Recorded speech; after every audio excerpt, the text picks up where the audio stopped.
I know it's Dom's voice. Testing. 1, 2, 3. Okay. No. It's the apparently they used to have. Sure.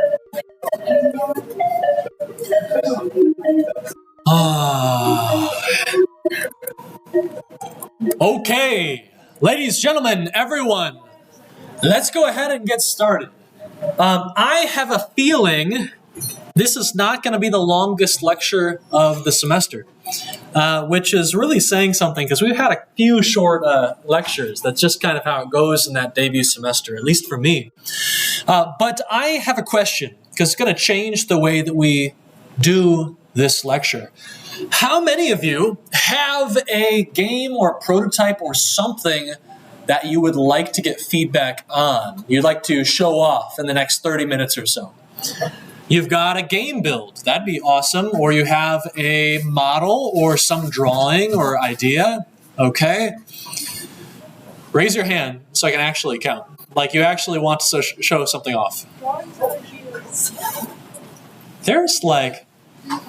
You know what? We have few enough hands up that we don't have to do a distributed, decentralized playtest. We can have you come up here and you can show all of us at once.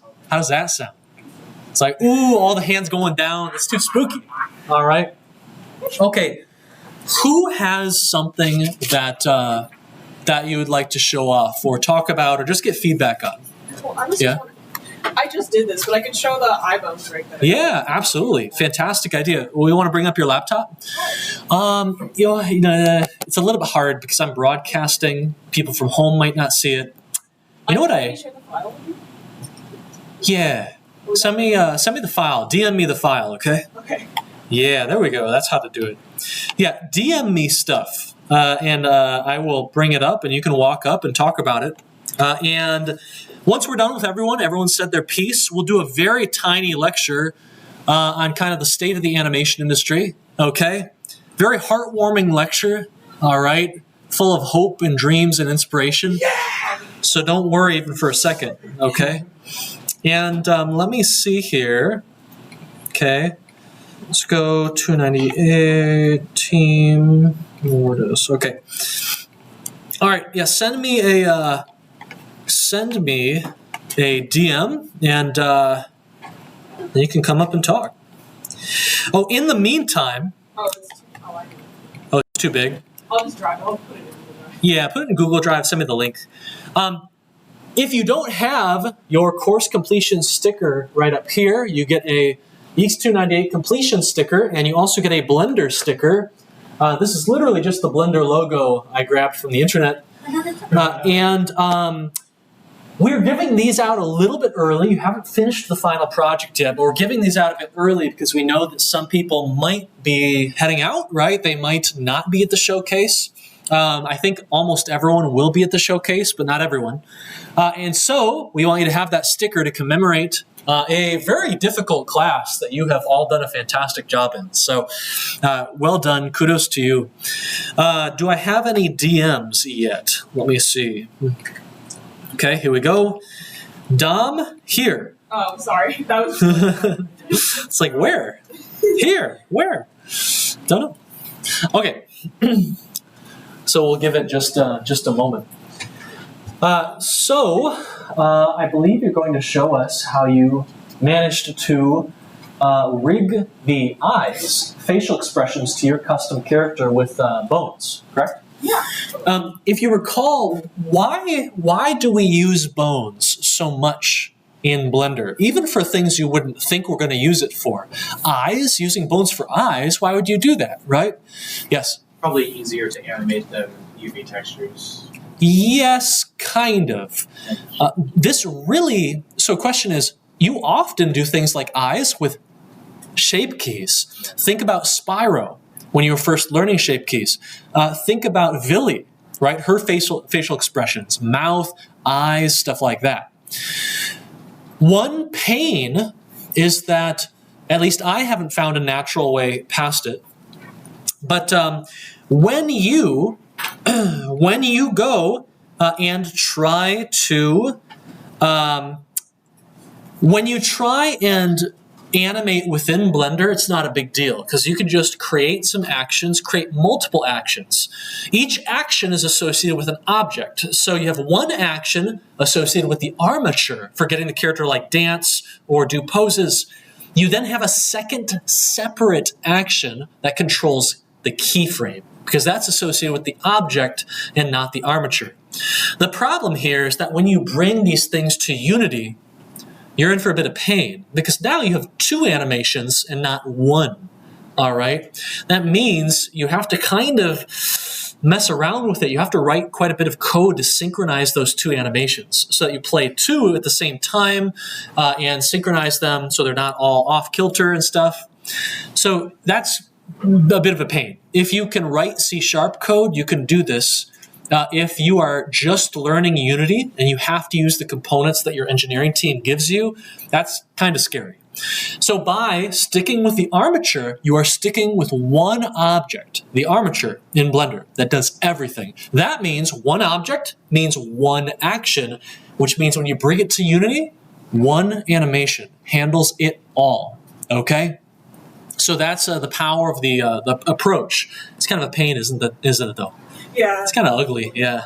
It's like, all right, you just got to do what you got to do. Maybe there's a way to make this nicer, and over the break the next year, I'll figure it out, and we can have a nicer time bringing multiple actions over as one and synchronizing them, but we're not there yet. Once you know how to do it, it's not too bad, actually. Yeah? Let me see. Okay. Oh, once you get the bone-based approach going, yeah. Because it was actually more like setting up.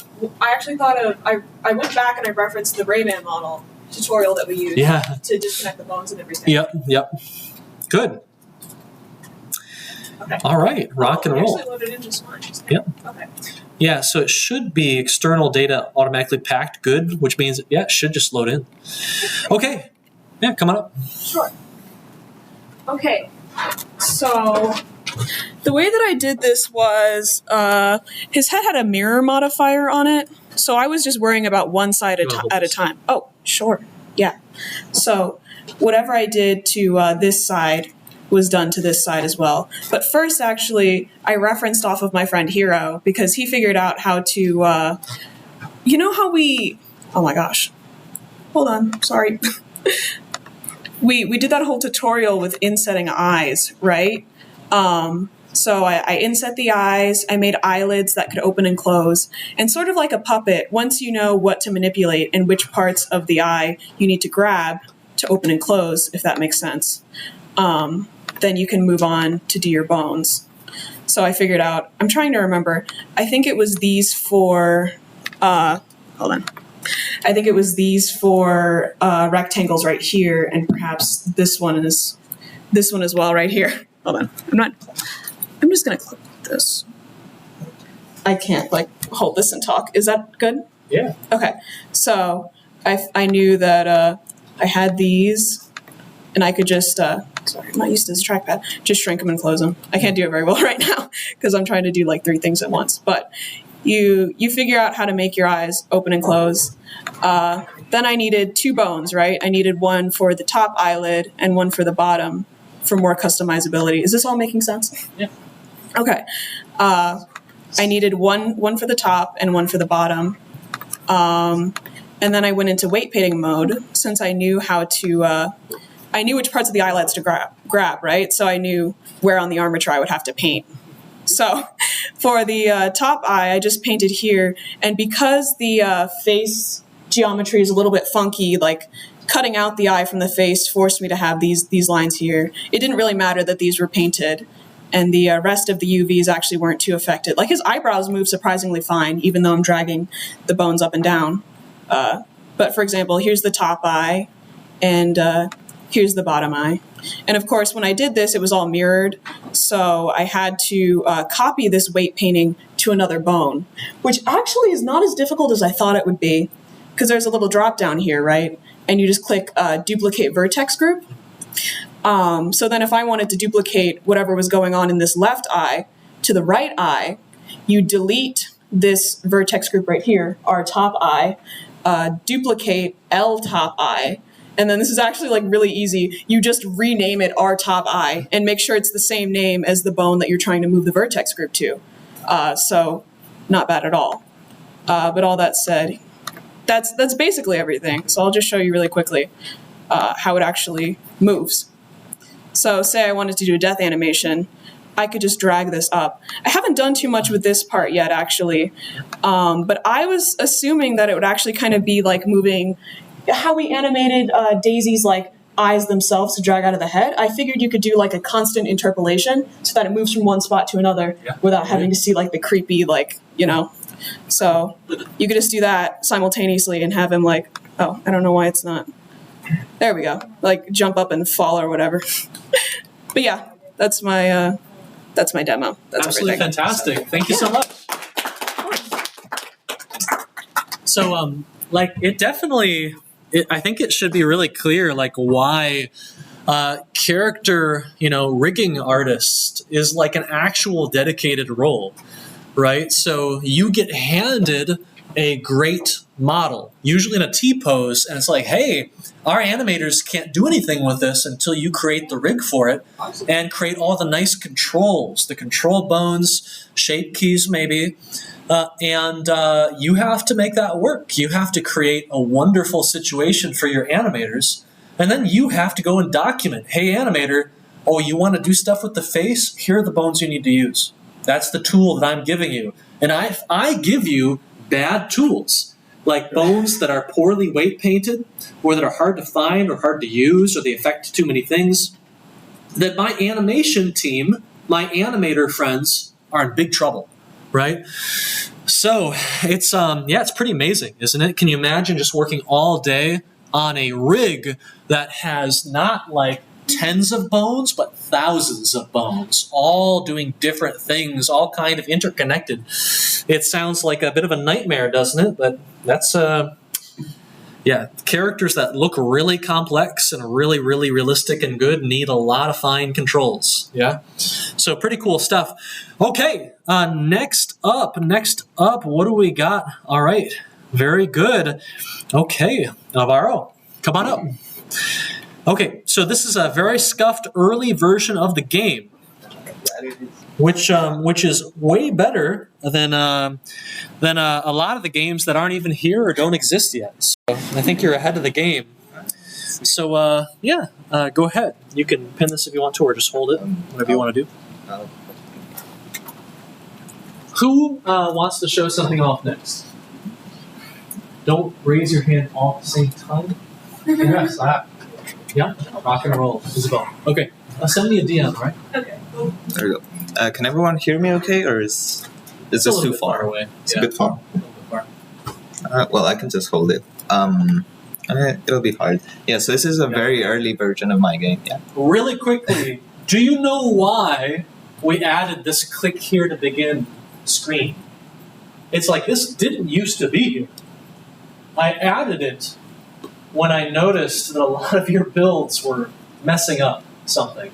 What was messing up? Yeah.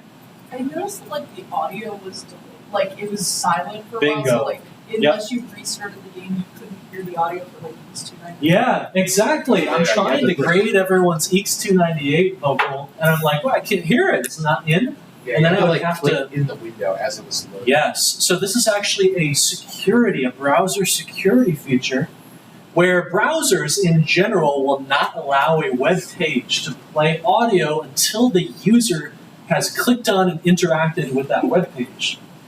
And so this is there to force that to happen so that we don't miss hearing the first vocal in the game. Anyway, go ahead. Sorry. Yeah, the mic is working now, right? Because I need to use both hands. Okay, so this is a very early version of my game. I started with the Sandra's Tomb Rescue, so you're going to see a lot of the things from that as well from the last... Oh, yeah, you can hear it a bit. But yeah, you're going to see a lot of the graphics and stuff from the last homework, but I wanted to show sort of my initial progress with this. Here we go. So my game is initially set to be in a city where there is a very large corporation who makes robots.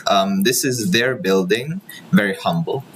You can't even see the top. But yeah, this is their building, and you are one of the robots they created, but you were actually modified by a person who noticed that this corporation was doing increasingly strange things. They were sort of being very control hungry. They wanted the robots to expand a lot, and this happened very suddenly. So and also the tower is blocked off to any human people. So you were created to sort of go inside and investigate and figure out what's going on. Everyone, do you notice? Hold on, give me the idle animation. You notice that right there? Yeah, that took a while. Thank you for noticing. The foot tapping? Yeah, you know, like the best films and movies and games, like every time you watch them or read them or play them, you notice something new. Mm. That's where that kind of stuff starts. The tiny little details. The stuff you miss, but then you see it later. Okay, Thank you. Go ahead. Yeah. Sorry. No.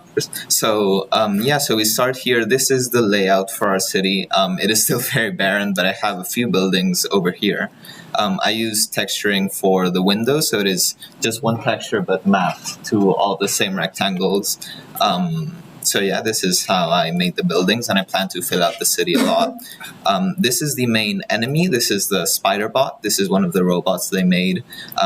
Probably also one of them appearing very suddenly and to control the city. And you can see there's a bit of animation. I still need to figure out how to get it to look in the direction where it's going. It's kind of like moonwalking there.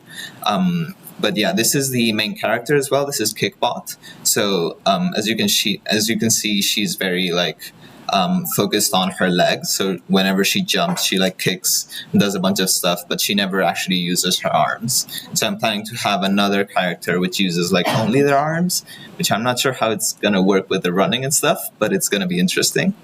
And so if we actually go inside the tower here, I have just a very quick demo. The idea is where you go into these different rooms, so it's like going up the levels of the tower, and you sort of find different obstacles inside of these rooms. So for example, now I just have an enemy that follows you. This is quite broken. I'm not sure how to get it to not float to get you. But yeah, I will need some help with that. But so this is sort of a tutorial level. You're not really supposed to die here. And well, it's unfinished, so you can't really keep going. But this is all I have for now, but I wanted to show my progress. And this enemy does actually kill you, which is a lot more difficult than it seems. I spent a while figuring that out.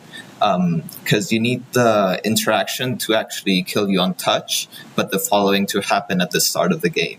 So I had it where one object was parented to another, and each one of them was an interactable. So if you want to do something similar, we can talk if you want to. If you need help figuring that out. If anyone has any input, it is very welcome. But thank you for listening to me and for seeing my game. Thank you. Any questions or comments? Yep. Maybe for the arm-centered character animation, you don't have to run like this. Oh, yeah. Maybe jump like this. I don't know. Oh yeah.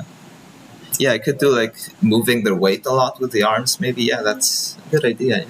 So when I saw the character move, I just got this vast impression that this is a very calm, monk-like character. Right? Because she's doing all these cool things and running and jumping around, but she never leaves this very comfortable, right? Very calm, hands behind the back, constrained look. Yeah, right? I wasn't exactly going for that, but that is one interpretation. I think once I do the facial expressions, it'll be clear. I was actually going sort of playful. I'm not even using my hands. I don't even need them. Oh, got you. Okay. But yeah, I mean, a lot of interpretations for a character, yeah. Any final questions, comments? All right, fantastic stuff. Thank you very much. I'll say, in some cases here, like with the enemy following the player, you might need additional support from the engineer, okay? So I might be able to add a feature that locks them to the ground as they follow. But that's something I don't think is in the game right now. So you might need to get creative if you have characters following others around. Wait, doesn't Luigi follow around Daisy? Oh, add a rigid body component, because then. It didn't work. Really? Oh, interesting. The rigid body should bring the character to the ground. Check out how Luigi got it done. Because Luigi, when he's following you at the end, does do exactly what you want. Okay. All right. Okay. Isabel, yeah? I'm sorry, I'm waiting for the bill. Not waiting for the build. Oh my goodness. It's not that bad. Build takes a long time. It's not that bad. Okay. Anyone else? Anyone else want to show off a project? Oh, fantastic. Can you DM me the link? Okay, let's go. Yeah, these are all great. I was talking about this a bit earlier, but in most of my courses, when I have a multi-week project, we also create an assignment due every week. It's like a checkpoint assignment. And this kind of prevents people from, pushing it to the last week. And we didn't do it this semester, and I kind of regret it. Like, I don't know. I just wanted to give you a bit of an easier time on the final project, I think. But who knows? If you have to rush at the very end, it's not going to be an easier time. So, okay, let's go. All right, Hannah, here we go. Luigi is back. I just haven't changed the thumbnail yet. Okay, that's fine. Run around town. I also, there's not really any gameplay. That's okay. I just want to show off the environment Heck because yeah. I spent a lot of time on it. Some games are literally just walk around and enjoy the story, right? So, Yeah. okay, here you go. Oh. And you can clip if you want to. Cool. I don't know if there's much to explain, but yeah, and my vocals and stuff didn't get. Yeah. Anyways, Great. so this is the environment, and I'm not entirely sure how to get it to work. Oh yeah. So they can hear you. Yeah.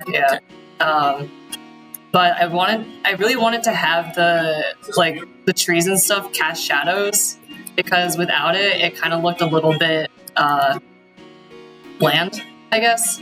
But then that kind of, I don't know if that's what's causing the rest of the environment to get split like that. But yeah.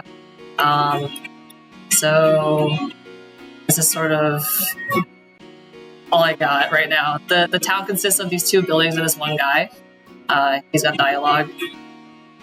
And then this other guy who gives the initial quest. And I want to figure out a way to lock the second his dialogue and make this first part play only once. So there's a checkbox that says only. Yeah, but then I want the next part of the dialogue to play only after you've interacted with him the first time. And so yeah, I don't know. That's kind of it. I'm trying to figure out a way to clue the player in to go to this building first, because there's not really any indications of where to go since it's kind of open world. But yeah, that's sort of the extent of it.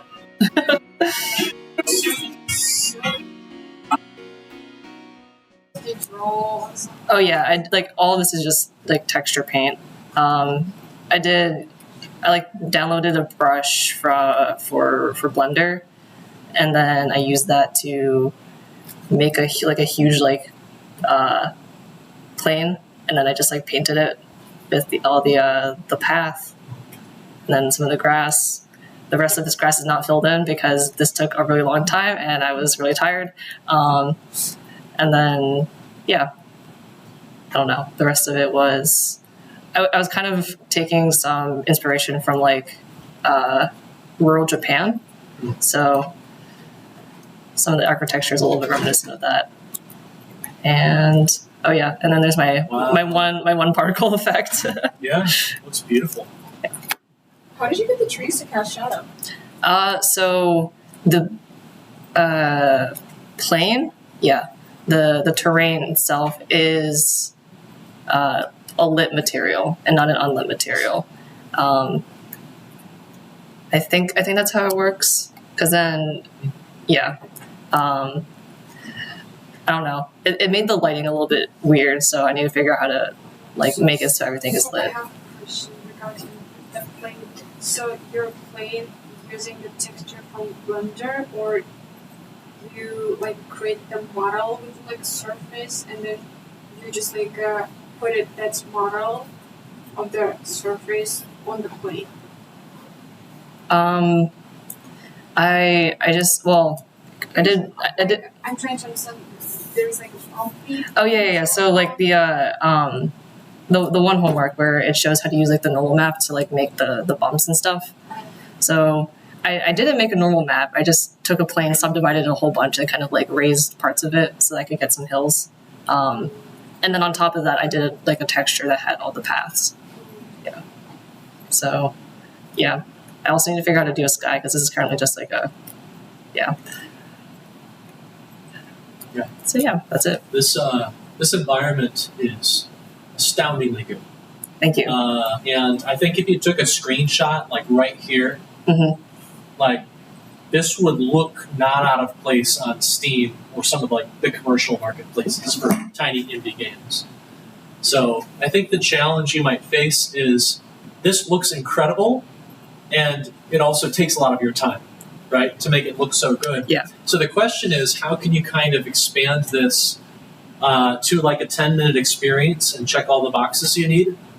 Create a nice story without you needing to do 10 times this much artwork, right? Yeah. How do you scale this? Yeah.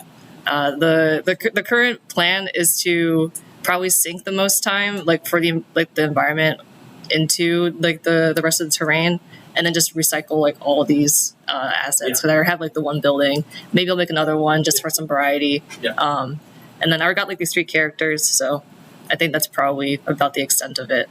Yeah. And then hopefully once I figure out the dialogue, how to lock some dialogue behind certain interactions, then I can actually write the story and So the quest. something you can always do, and it feels a bit hacky, but you can do it, is you can actually have a character despawn themselves and then spawn the same character in, but it's a different game object with different interactions. So that is it might be weird because you're changing yourself to inactive, but you're spawning yourself to active. So that's something you can try. Yeah. I like hacks like that. Yeah. Hey, whatever works. Yes. All right, another quick thing. Typically, if you have finite resources, if you are running low on time, what are the most important parts of the game? What are the most important parts of pretty much any product? Film, novel, game. Yes? Cover art. Cover art is important. Trailer. The beginning is important because it creates the first impression. And then the ending is important because it creates the lasting impression. Often when you play games, beginning is boisterous and exciting and dramatic. Lots of custom stuff, beautiful aesthetics. The middle of the game is then just recycled stuff for 5 hours. And then you have a final hour or two to end the game that is then back to being boisterous and very unique and custom to leave you with a great first impression. So if you need to sacrifice any part of the game, it's often common wisdom to kind of sacrifice the middle. Okay? And there we go. Those look a little bit out of place. Yeah. A question, are you allowed to use these platforms? No. No. Technically speaking, the assignment spec doesn't let you use anything, any 3D assets or visuals or audio from my stuff. Okay? If we see this and it's just a one-off, maybe you get lucky and we don't X the box out. But be careful about this stuff, okay? Does the toad say anything unique up there? So this is the toad that gives you the key in the original Tomb Raider. Gotcha. Yeah. All right. And I just moved him up there. So Cool. Rock and roll. All right. Thank you very much, Hannah. Okay. Is the build finished? Yeah. All right. Let's go. These are good. And you don't want to share these. What the heck? Okay. You got to be more confident. I don't blame you. I think everything I make is crappy. Okay. Here we go. Rock and roll.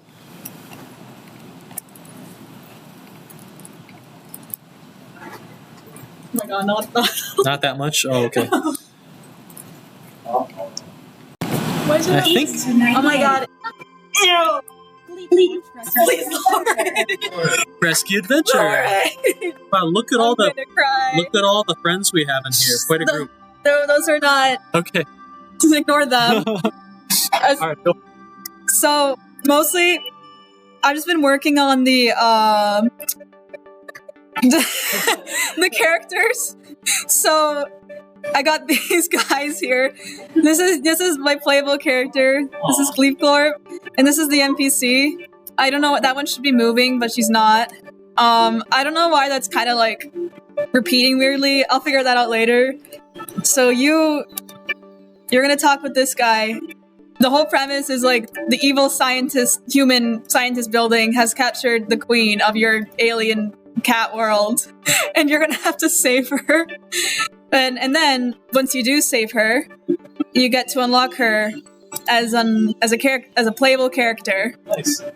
So yeah, I just been doing the animations for these characters. A lot of the builds I think I'll keep the building here and this, which is supposed to be a satellite disc that like you can't really see, but if I try to climb it, I don't know how this is possible.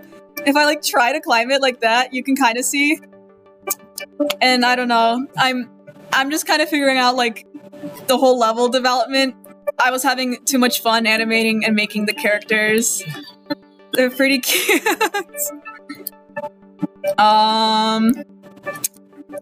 Yeah, they're one of the I wonder if this will.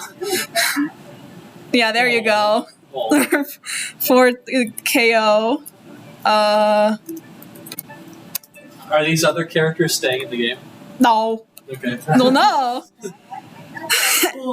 only obviously these things, and this was an edit I made of my cat because this is the reference.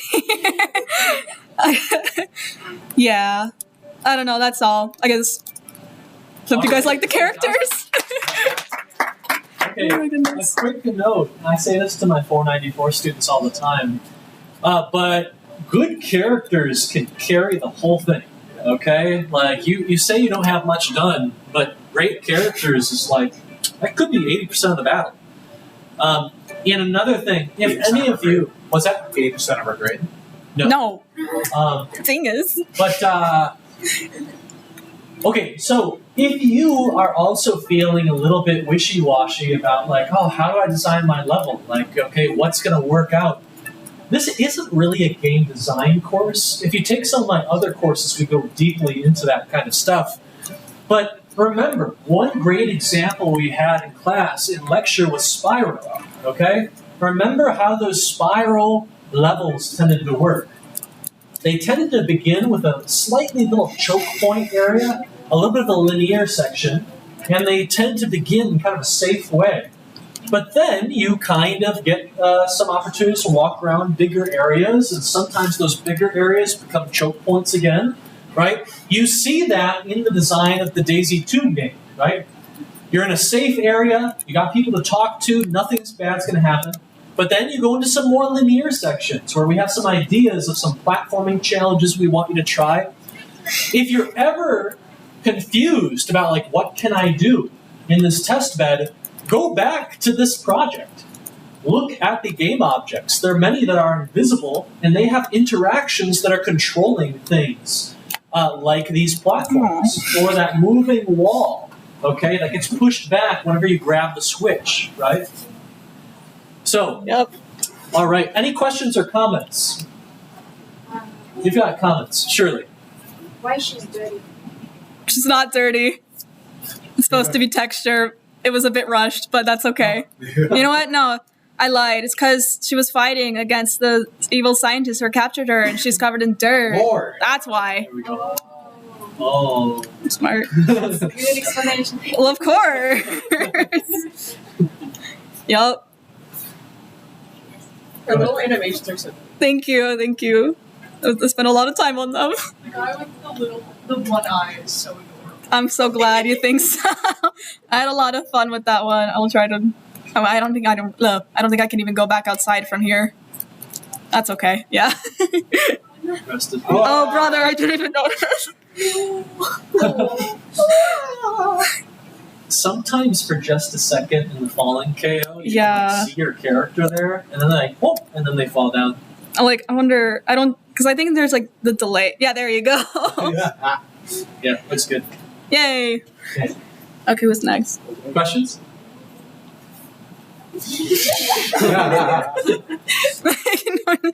A lot of these things need to be replaced. Oh, I didn't. Okay, yeah. Yay. Questions? Comments? Any final questions? Comments? Does anyone want to go next? Fantastic. Can you send me a DM? Sure. Fantastic. All right, Isabel, well done. Very good. All right, good.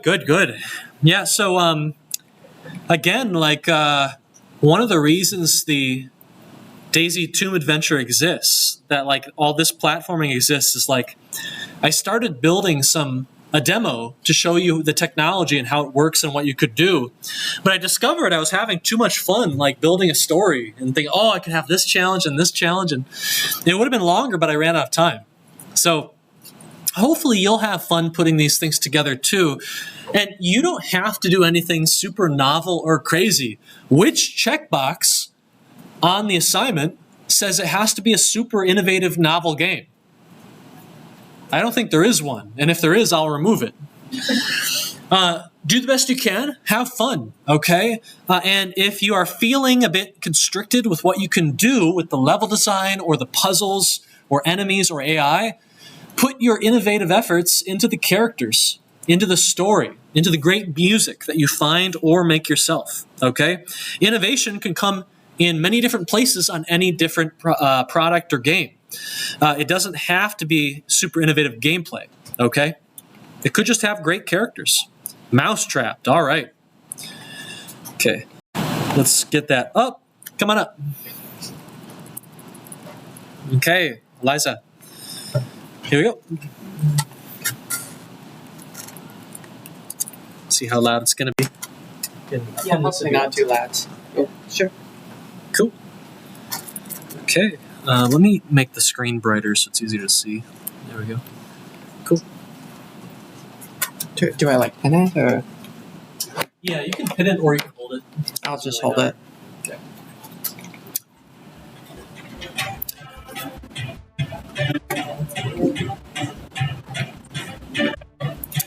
Okay, so this is my game, Mousetrapped.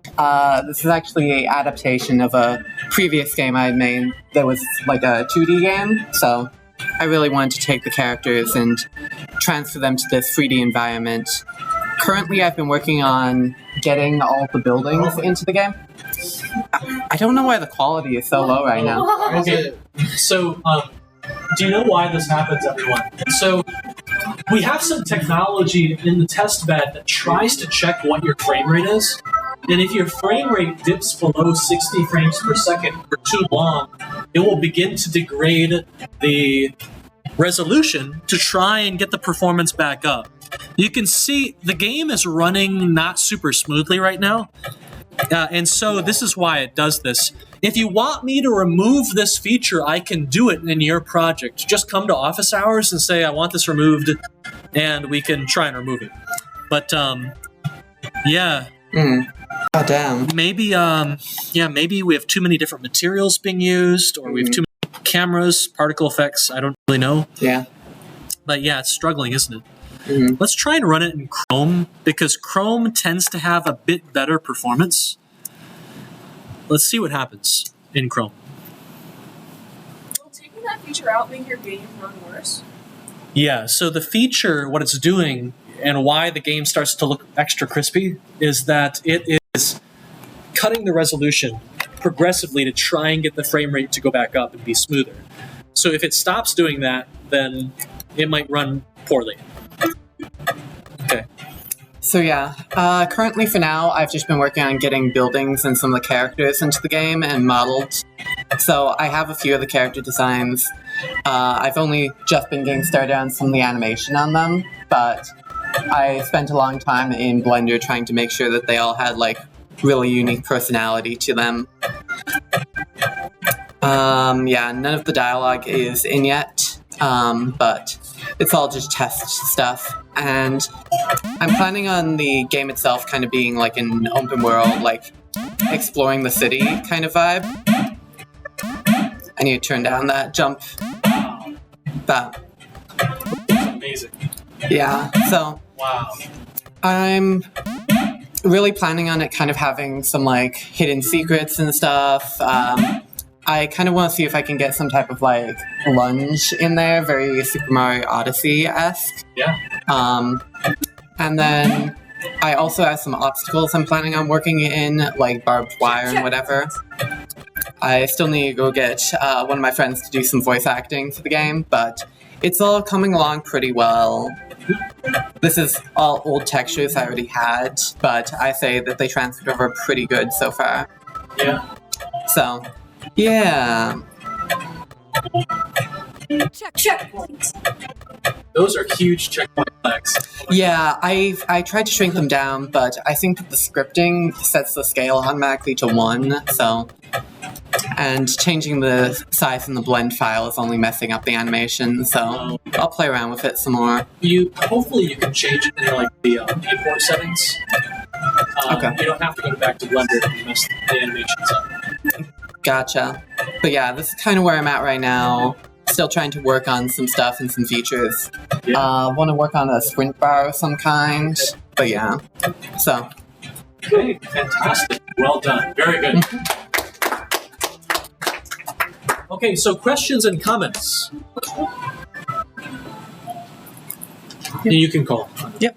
Out of curiosity, so I'm also kind of working on like a complicated environment with a lot of things.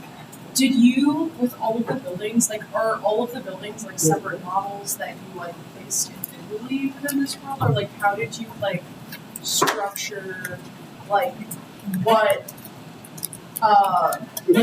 was the same model and what makes it, you know, that makes sense. Yeah. I have all of the buildings like separate and such with like separate models and whatever. Currently, most of them are just like prefabs that I've made and whatever, just transferring them over. But that's kind of where I've been at right now with stuff. So I don't know. It's been a process, but trying to figure it out. I think my main thing that I've kind of enjoyed is working out on top of getting like the complicated model or like the basic models in there, getting that extra detail. So having these little like umbrellas that will give you kind of like a jump effect and stuff. Wow. So That's awesome. yeah, my main kind of thing I kind of want to do is make sure that the place feels pretty alive and stuff, like that you can go around. It's not just cubes everywhere. That there's I was trying to even see if I could get like a car feature working in the game so that I could have like a car model going around the city. So, yeah. Questions, comments? Okay, I've got one. Yep. Open worlds like this, especially ones that have a verticality to them, right? Lots of tall buildings, lots of alleyways to get lost in. Getting lost is actually a big problem for players, right? So as a game designer, what you need to try and do is you need to give the players the ability to go get lost if they want to, but if the player wants to advance the story, how do we help them know what they need to do next, right? Yeah. So you'll want to be thinking about things like landmarks, right? If you want players to go find something or be drawn to something, create something big and beautiful and tall and visible from far away. And you might also want to think about spawning in guidance characters sometimes. So like that toad in those two puzzles. That toad shows up because I noticed players were completing the trials but not knowing to go backward to find the vertical shaft where platforms have spawned in. So you'll want to think about, okay, how do we make sure that players, if they want to advance, can do so? And it's really tough. The bigger your world gets, the more immersive it gets, the easier it is to get lost. Yeah. One of the features I had in my original game was a mini-map, which I want to see if I can somehow emulate in here.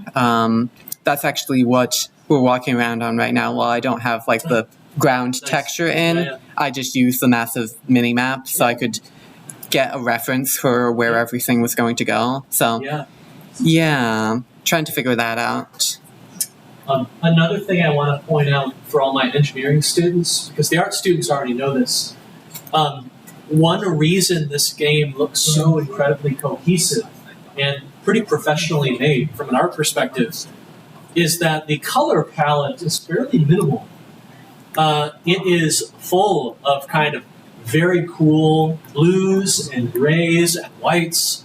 It has gray fog, and that gives it kind of this detective vibe, right? Kind of this slightly industrial vibe. And in general, the fewer colors you use, the more cohesive things tend to look, so long as you can still make things out. So limiting your color palette is a good kind of heuristic for making your art style a bit more cohesive. Don't ask me why that's true. I just know it tends to be. All right. Yep. All right, fantastic. Thank you so much. Thank you. Well done. Okay. Anyone else want to show something or share their game? Very good. Your game or your I'm showing concept art. concept art? Very good. Okay. Send me a DM. Yeah. Did you want to show something as well? I guess. Okay, you can do it after. After. You're next. Okay. Cool.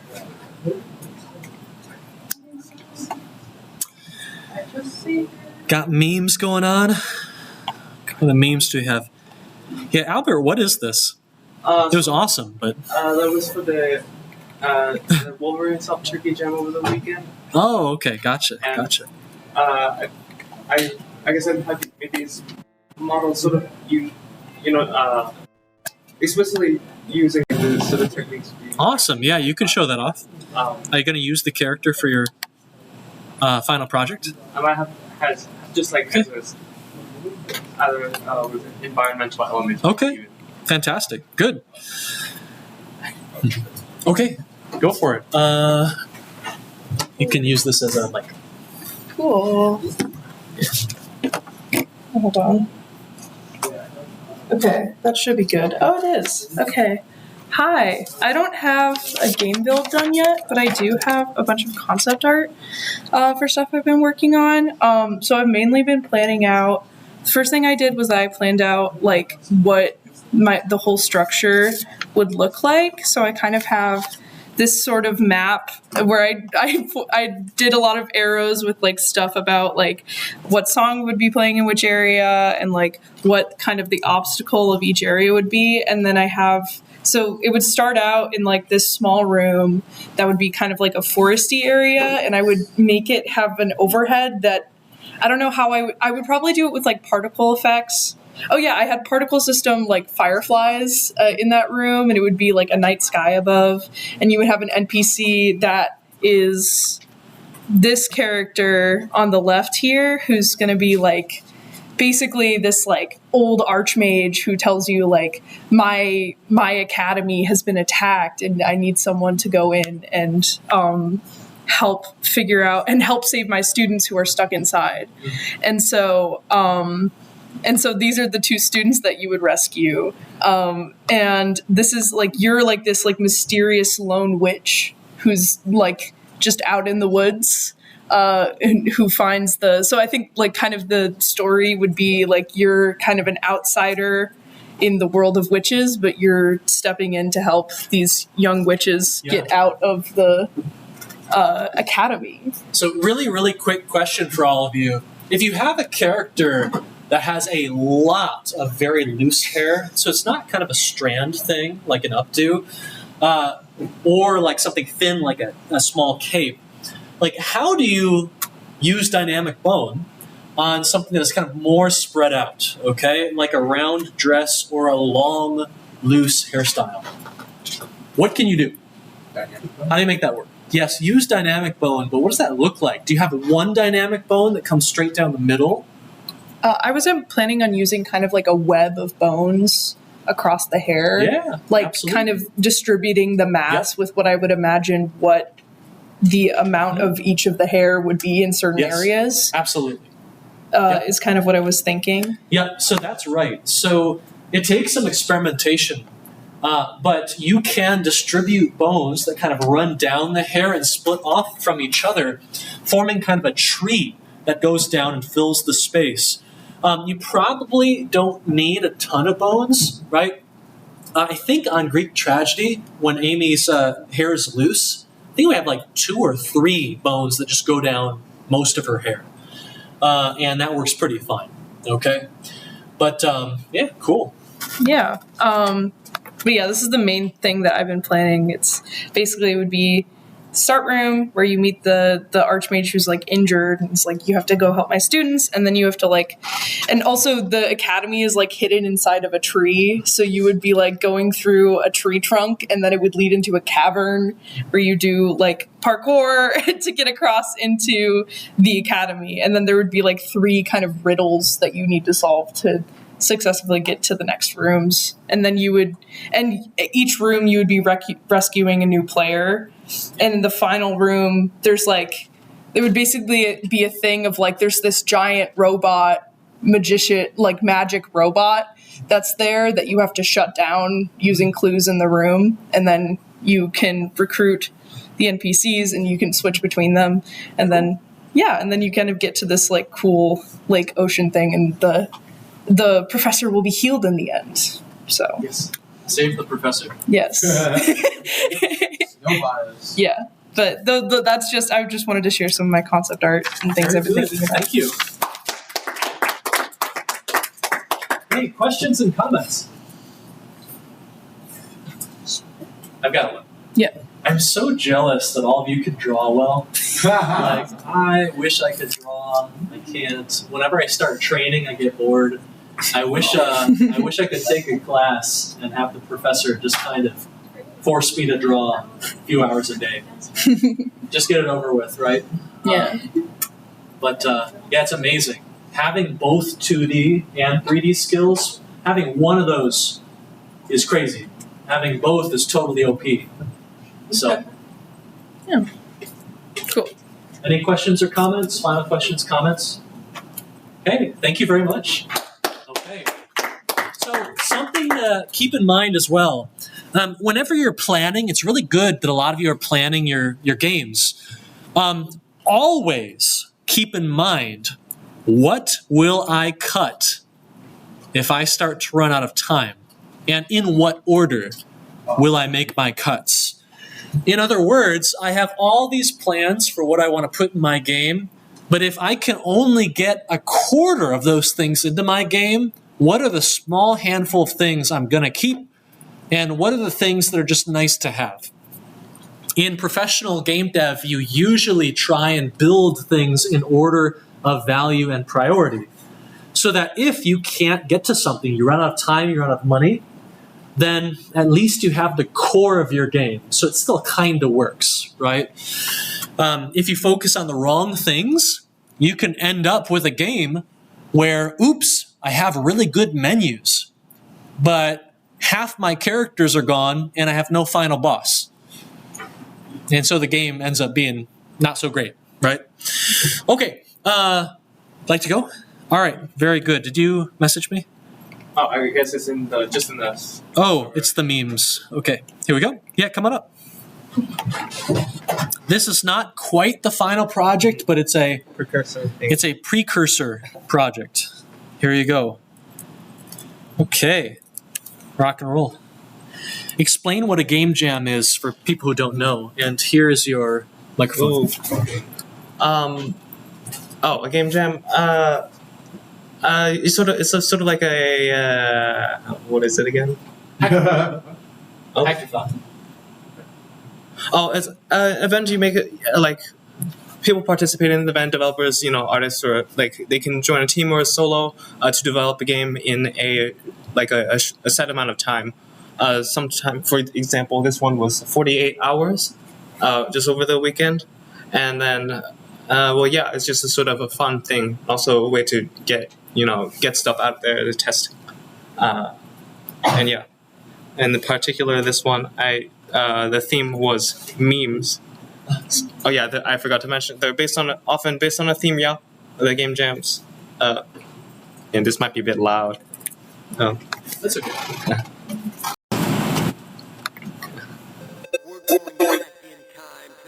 Ah! I guess I can't relate. Just that's all right. Oops. So the turkey cannot jump, but you can use the ball to jump, basically.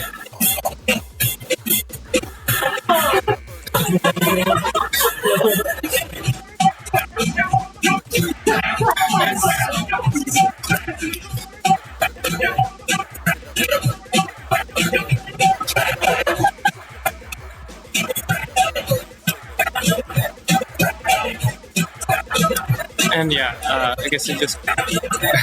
Yep. So, which of these did you make on your team? 'Cause Oh, you had a I worked solo. Oh, you were solo. Mhm. You made it all. Oh my goodness, this looks great.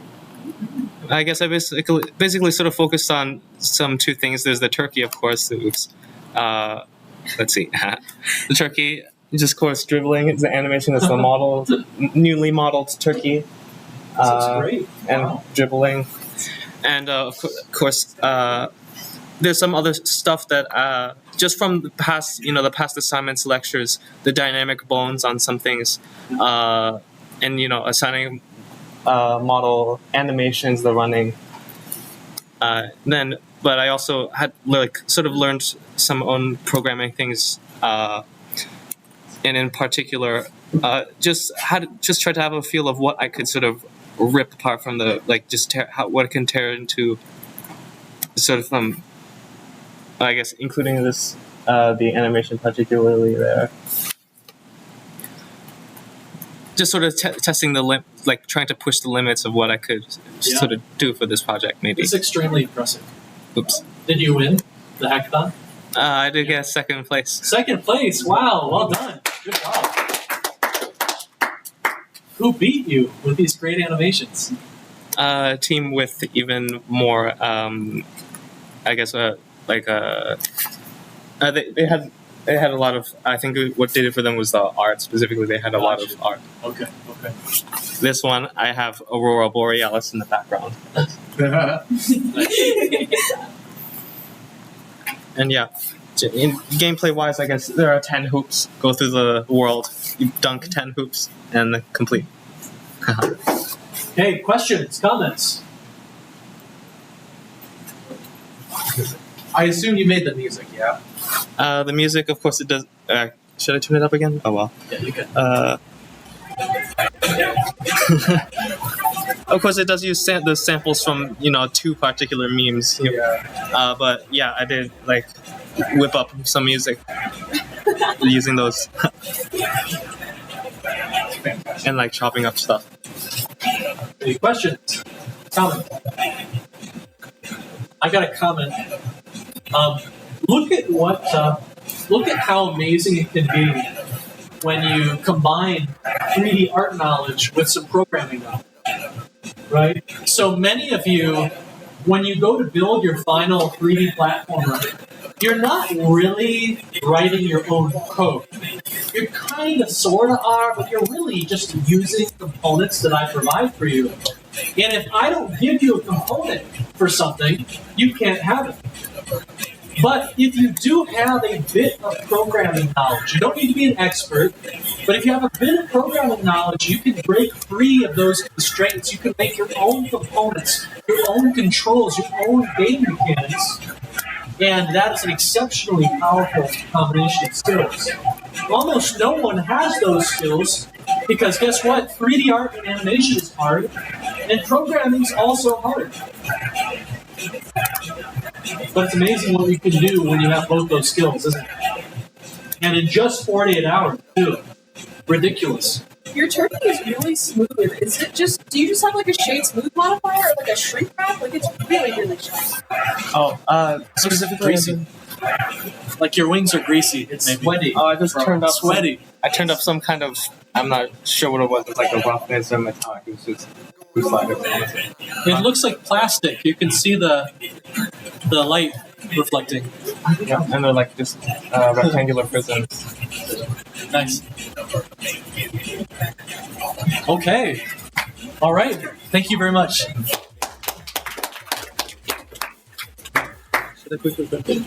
Oh, you didn't get one? Yeah, take one of each. Thank you. Okay. Anyone else want to show off your stuff? Okay. I want to take a 5-minute break. Then we're going to come back with a really miniature version of the lecture I wanted to have. I was doing all your regrade requests last night. I'm finally caught up. So no more sending emails asking when the regrades are going to be done. They are. So let's turn the music on. I'll see you in 5 minutes. We'll come back and talk about the inspiring state of the animation industry. Okay? And that's only mostly a joke. All right.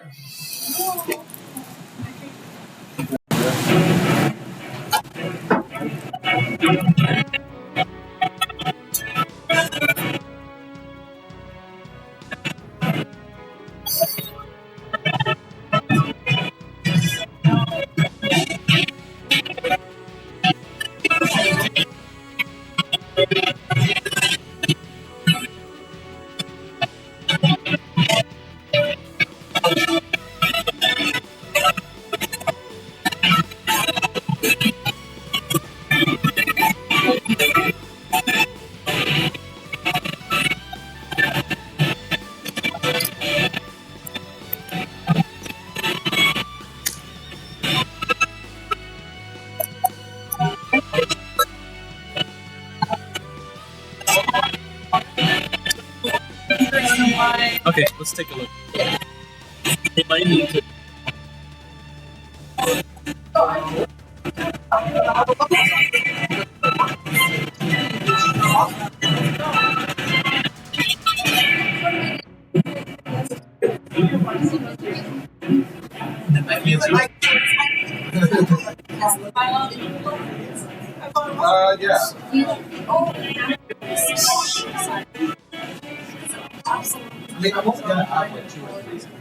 I saw the video. Yeah. And then I have like my cluster of puzzles. Which is just I just don't know how my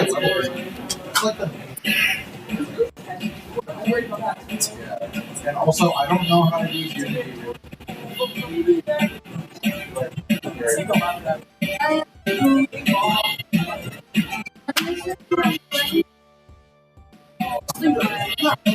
Oh yes. Just make your no, I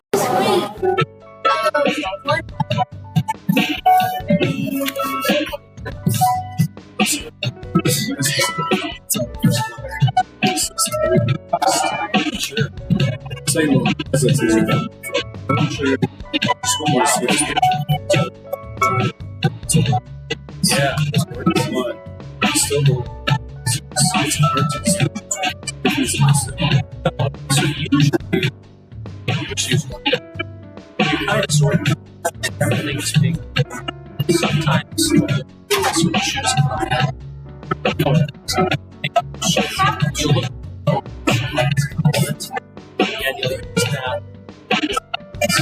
It's basically the first test is so bad. It's really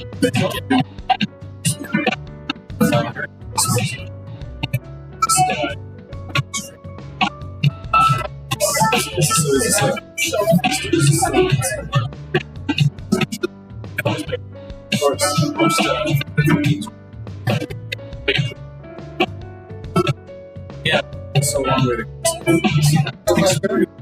right? So this is like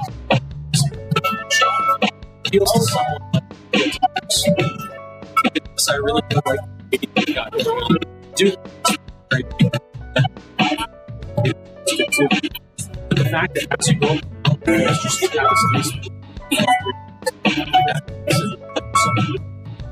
it's actually direct. This video actually takes place inside. I'm a huge fan. It's like This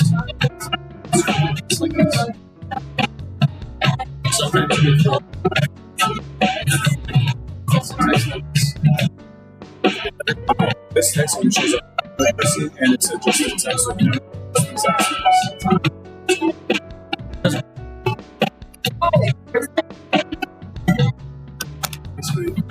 Yeah.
So I once, in graduate school, I had a particular course.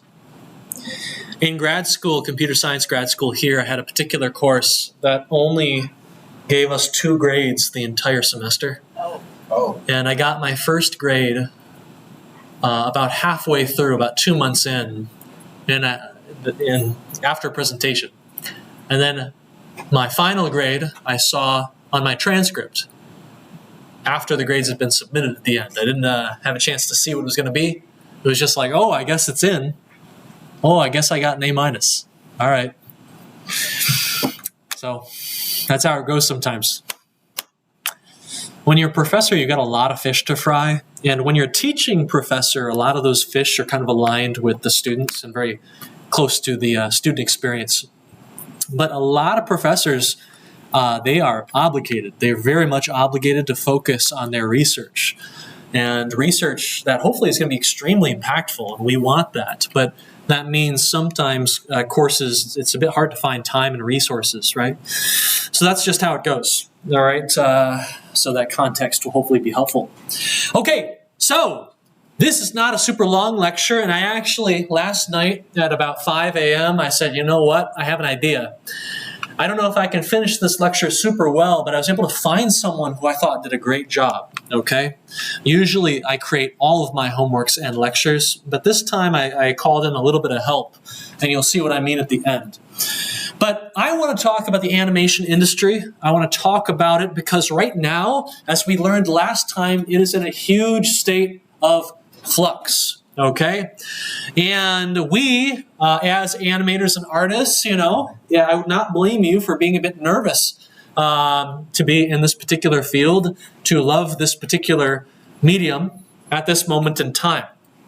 But I hope our last lecture maybe didn't 100% calm you down, but gave you a little bit of peace in knowing that this kind of technology-based disruption, it happens all the time. And it happens at least every decade or so, and it happens to different mediums and different kinds of artists. The musicians out there probably not feeling too bad, okay? Probably not feeling too sorry for what's happening to the visual arts right now, okay? Because they went through some significant disruption earlier. In 2000s, they got absolutely whacked with digital distribution, sharing of music over the internet, okay? When their art form became commoditized, no one really cared, but they found a way to adapt and survive.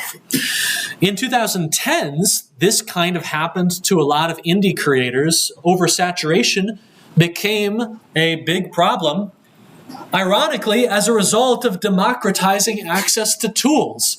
So was this disruption a bad thing or a good thing? Countless people can now get the ideas out of their head past the barriers that are their skills and can now tell the stories they care to tell. Okay? Easier than ever before, cheaper. Is it a bad thing that the gatekeepers have fallen?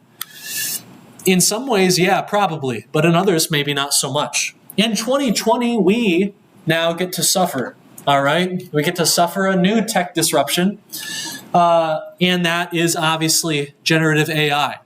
But who knows what is right around the corner, okay? Who knows? Technology is always moving forward. It's really, really hard to stop it, and I think ethically, it's not obvious that we should, okay? So disruption is nothing new and never fun. And the question that I want to kind of ruminate about today is how can we survive and adapt and keep this art form, these art forms we love, going in a time of such disruption? And a question to ask then is exactly how bad is it right now, currently? These are not really questions I can answer that effectively.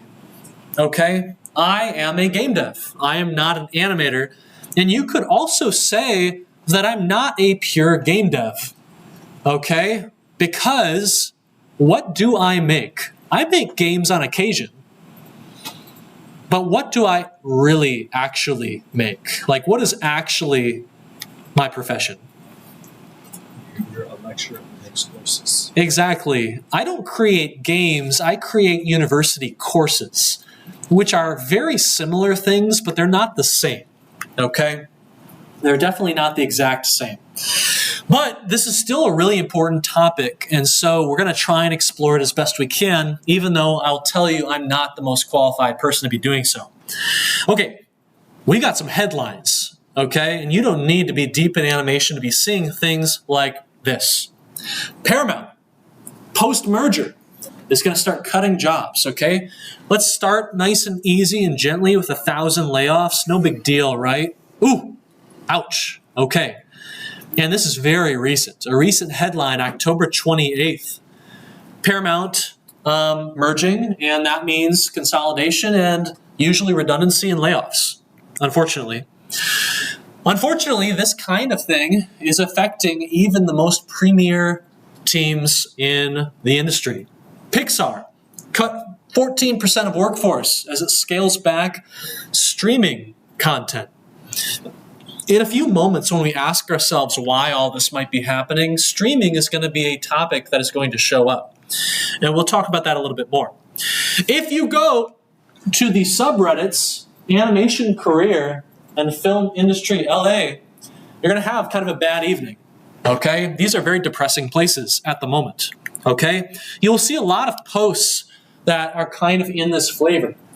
Animation Potato asks, how to keep pushing forward when AI kills all your motivation and passion.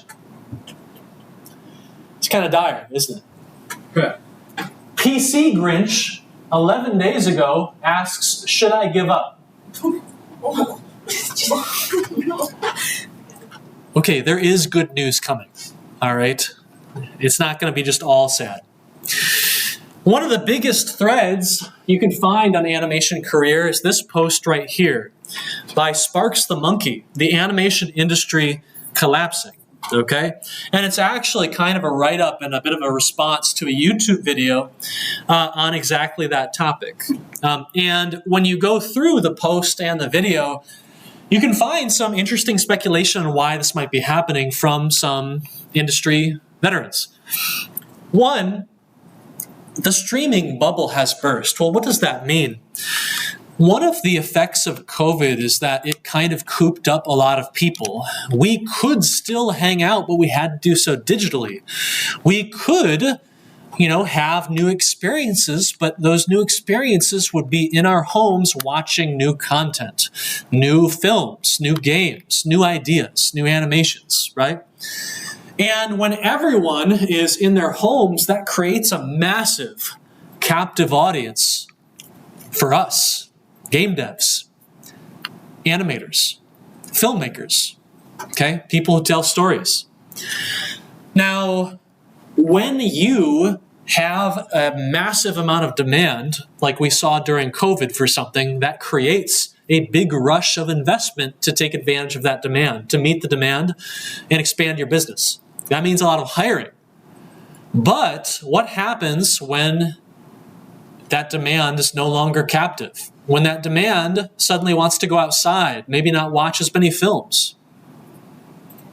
The line on the chart was going up very sharply, but now it's just kind of slowly going up. This creates what we call a glut. And this can happen in like most supply and demand scenarios. Plateau. Okay, what's up? Plateau. Not a plateau. growth definitely plateaus, but what we have is a glut because we have a lot of investment that was chasing an opportunity and then the opportunity disappeared. The investment is still there, which means maybe you hired 100 people in order to service all this new demand for content, but now the demand requires like 30 people. Okay, that's a bit of a problem.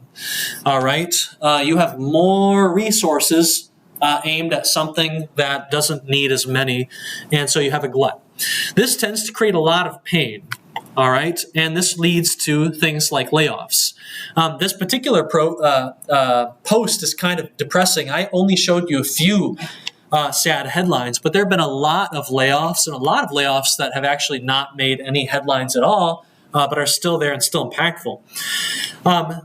They say right here they had to make a layoff tracker. And I found the tracker online, but it actually, I think, stopped putting things in late 2024. So I didn't use it in this particular slideshow. But it is a huge, huge pain, all right?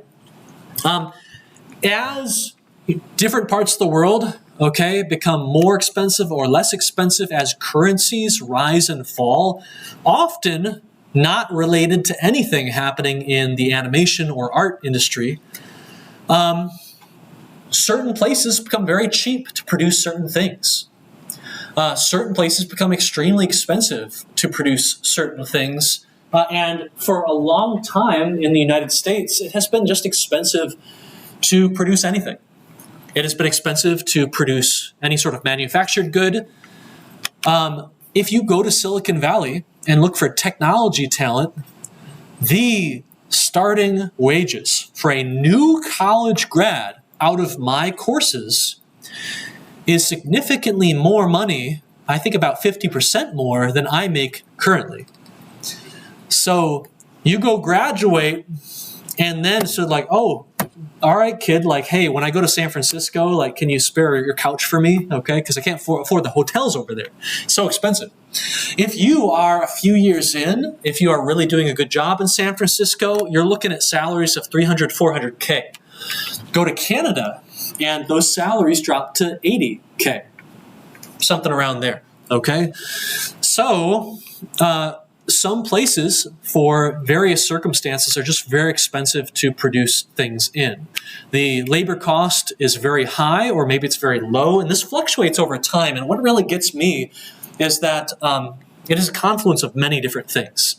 So you can be doing everything right, and hey, sorry, your currency is just super, super pricey right now, super strong, thus no one wants to buy from you, you have no business, you go out of business, and you can no longer do the animation you want to. It's a really tough situation. Anyway, enough of my tangent. A lot of animation that we see in the United States is not animated in the United States. I think shows like, you'd have to look deeper into this, but shows like The Simpsons that have been running for a very long time were only animated in the United States for a few seasons before it started to become, well, we'll do the keyframes and the storyboarding in the USA, but then we will actually outsource. We will hire awesome teams in Korea or Japan to do a lot of the in-betweening frames. And then I think studios such as Illumination, which did the Mario films, I think most of their animation is actually done in France, which is cheaper than the USA for that kind of thing. Not super cheap, but cheaper than the USA. And we're seeing a lot of really great animations coming out of countries like China these days, who are developing their own fantastic industries, and they've got a very, very nice labor cost advantage there. So it's the kind of thing that is weighing especially heavily on the Western animation industry right now, particularly the American one, where I think it sounds like I've heard only really Pixar has a fully American animation team right now. And some of their recent films have not lived up to that higher cost, right? Having a difficult time at the box office. Mergers and acquisitions tend to happen when things are kind of rough, when times are tough. And you see a lot of acquisitions happening. 21st Century Fox, The Simpsons were purchased by Disney not that long ago. Disney acquired Marvel. And when that happens, as you can see here, listed by the Reddit author, who put this up here? Sparks the Monkey. Blue Sky. Does anyone remember Ice Age? I loved those films when I was super young, right? Gone. Shut down, right? When mergers happen, they say, well, now we have too many animation studios and we need to shut one down. By the way, on this topic of mergers and acquisitions, hey, like we're really living in the future, aren't we? Because who's next? Big name is next. That's right. Who? Someone say it? Have you ever heard of a little company called Warner Brothers? Uh-oh. Yeah, I don't know how much animation, like pure animation stuff, Warner Brothers has been doing recently. I know them like, oh, they do the Animaniacs, right? They haven't done that in a long time. But more mergers and acquisitions may very well mean more consolidation, more layoffs. We'll have to see. We'll have to see what happens. There has not been, as these companies get bigger and bigger and bigger, there's not been the kind of interest at the federal level for splitting them up and applying antitrust. Part of that, there could be many reasons for this. One of the really interesting ones to me is that the pure amount of resources that go into something like developing new technologies these days is truly massive, like absolutely astronomically massive. Big companies can handle massive costs. If you split a big company too much into little bits of dust, those small companies might struggle to innovate in certain areas. You split them up, more competition, right? But a small company probably can't afford the massive server farms needed to do whatever new technology advancement the federal government, maybe for military purposes, really wants to happen. So it's very strange. It's very interesting to think about why there's not much antitrust interest from anyone at the federal level these days, it seems like. Maybe that's not the case. I don't know. I'm just speculating. I'm not the right person to be asking about this. But I want you to think about some of these questions and do your own thinking and research. But there is very good news. And at the end of this post, it actually has one that I think is very important.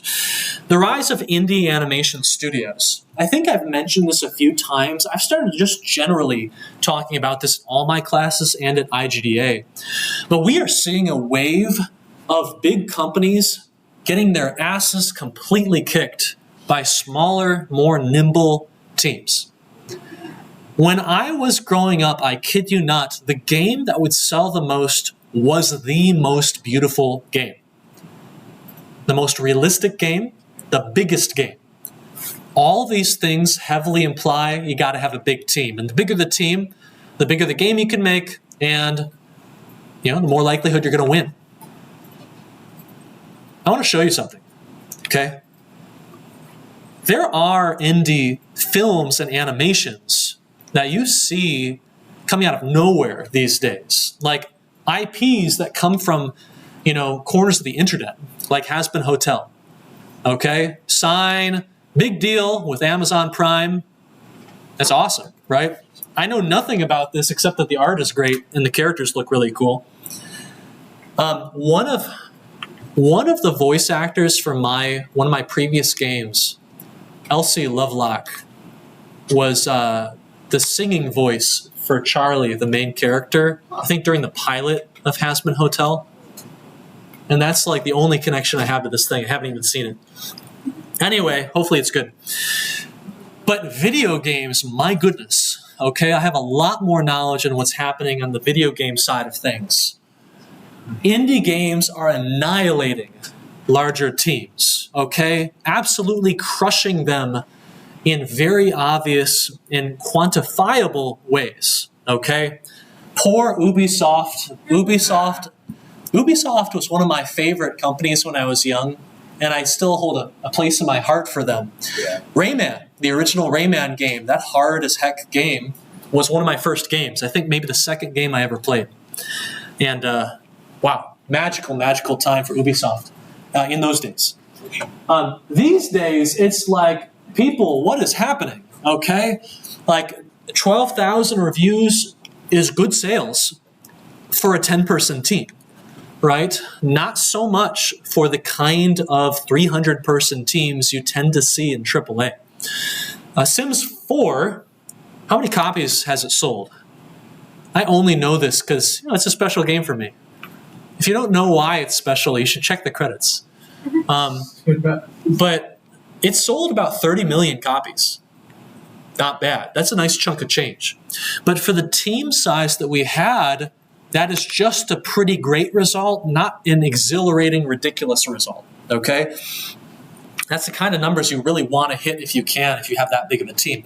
If you play any Ubisoft game these days and you go to the credits and you watch the credits scroll, that thing never ends. You can watch the credits scroll on YouTube. Okay, hold on. Let's see here. Okay. Yeah.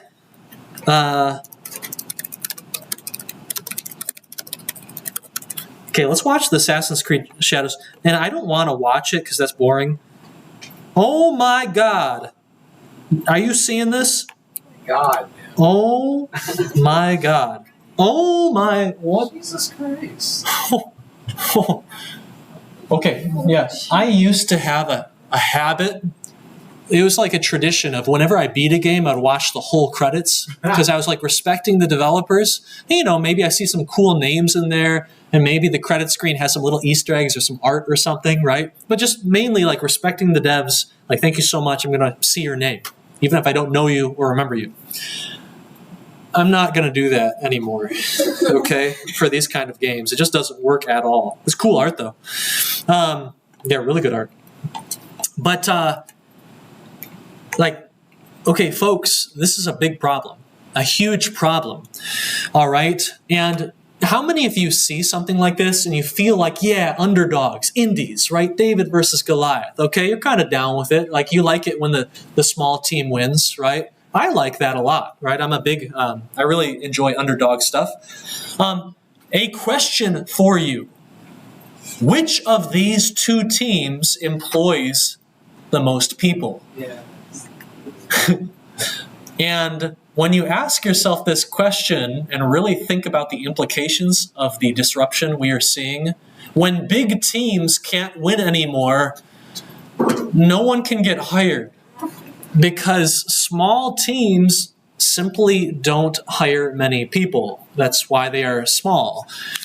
They win the market share and they get all the money from the market, but they do that with so few people. They are so relentlessly efficient that there just aren't many slots in the industry anymore.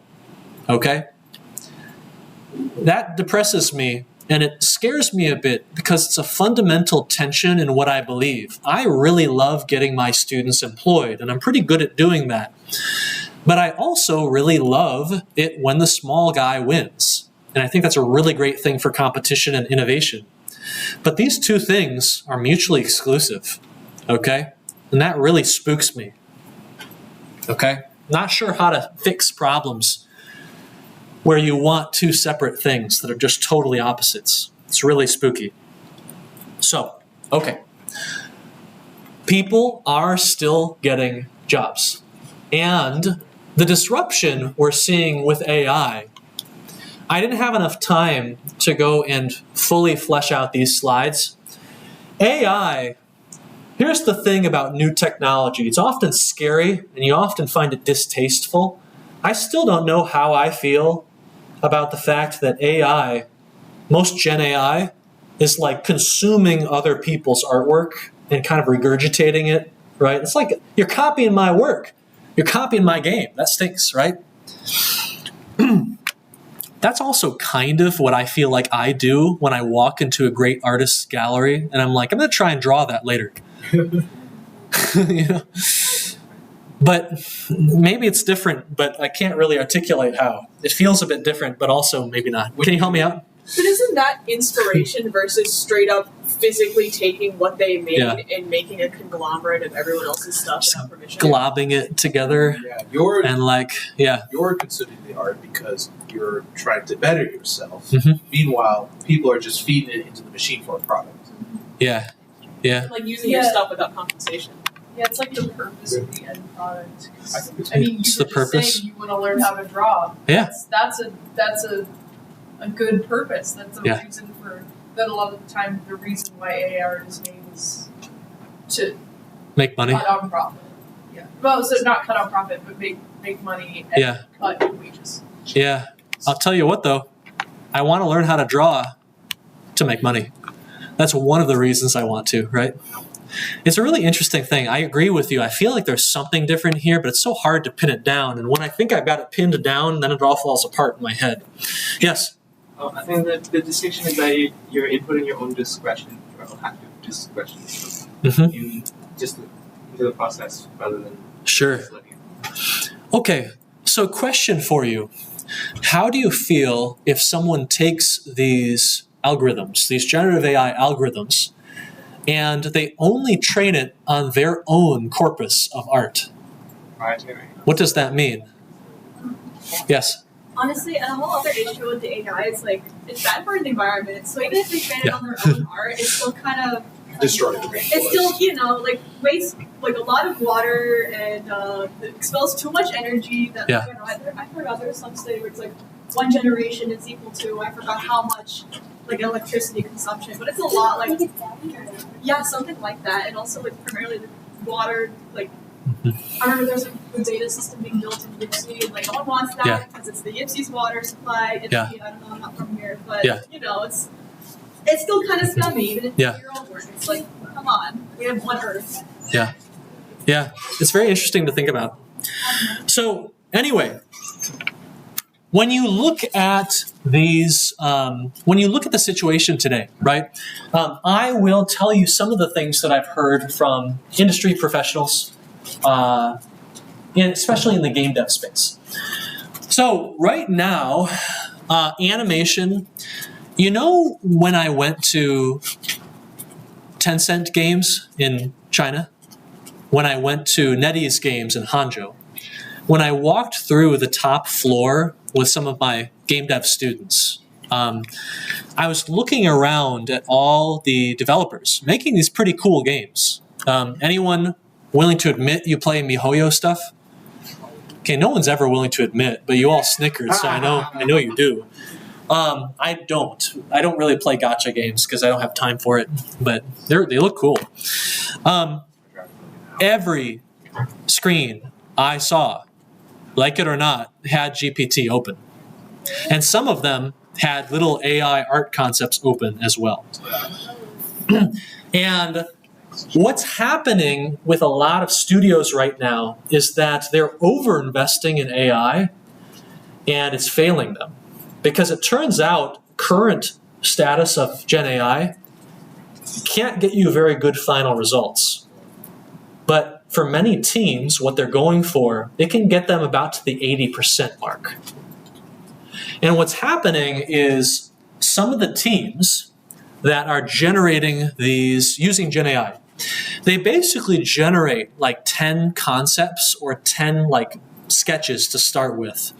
And then they choose the one they like the most, and they either use it as a base, a reference, to make their own from scratch, but much more quickly.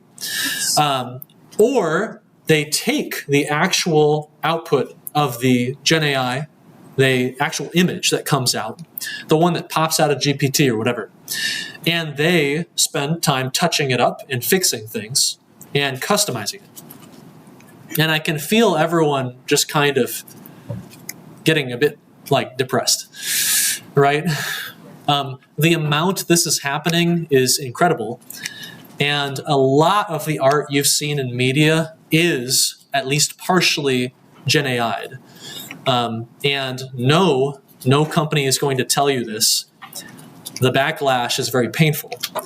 But teams that can make art people want for a quarter of the price are defeating the teams that don't do this. And so it is starting to happen. One thing I believe very firmly in is that you don't have to like or agree with the technology, but you do need to understand how is it being used currently, what does it mean, what are the costs, and where could it potentially go. So Prince has amazing music, an absolutely brilliant artist and person, but he decides to ignore the internet and what it means, and he suffers for it. He gets run over. He can no longer influence what happens with the internet. Someone like him might be able to. Someone like Prince might be able to create the iTunes that ends up, not being the end of the world, as it turned out to be. But people who ignore it, like Prince did, no longer have a vote, okay? Time will move forward without you, and you can choose to run, but you cannot hide, okay? So that is what I would encourage you to do. As painful and as annoying as it might be, do not just let new technologies kind of slip past you or ignore them like a rival that you don't like, okay? The rival that you're really angry at, you're going to pretend they don't exist, will be the one to kick your ass because you have not been paying any attention to them, all right? So that's kind of an analogy from sports. That's very much what happens, in my opinion, all right? Okay, let's keep going here because the bad news isn't infinite, all right? There are still people getting jobs in the film industry. One interesting thing here was that actually this person right here, made in China, 20 days ago, got their big break in Vancouver. Vancouver, do you remember when I showed you Brent Lattery? Brent Lattery, the person who made the credits models, the low poly models for the Sonic 3 film, right? You remember the person who was doing the chess game, did the character and the animation, the intro cutscene for the chess game, the person who was doing the fake Super Smash Brothers but Sony games, right? Have you checked in with Brent lately? You should. Okay, because that guy just hit the jackpot, and I'm very happy for it. Suit and Tie X, I think this is his X account, but I'm not entirely sure. Hyper Chess, okay? How's Hyper Chess doing these days? Have you seen? Oh my goodness. Not too bad, all right? Not too bad at all, actually. This isn't I don't think it's $1 million in sales, but this is probably several $100,000. Not too bad, okay? Not too bad at all. And okay, I love Brent Lattery's art. I'm not sure why this is playing so slowly. I love his art, and he does a great job with expressions and animation. If I gave you 2 months, do you think you could come a little bit close to some of what you just saw? Maybe. I think Brent Lattery is awesome, and I'm glad he's doing really well. I don't think he would begrudge me saying, I would prefer if you all had that money, okay?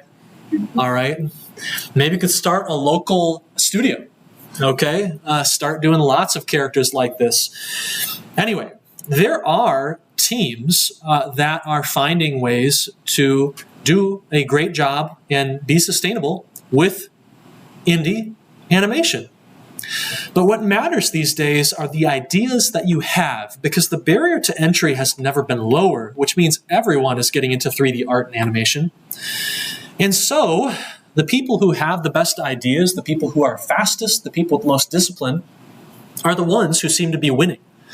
And I want to make sure that that is you, okay?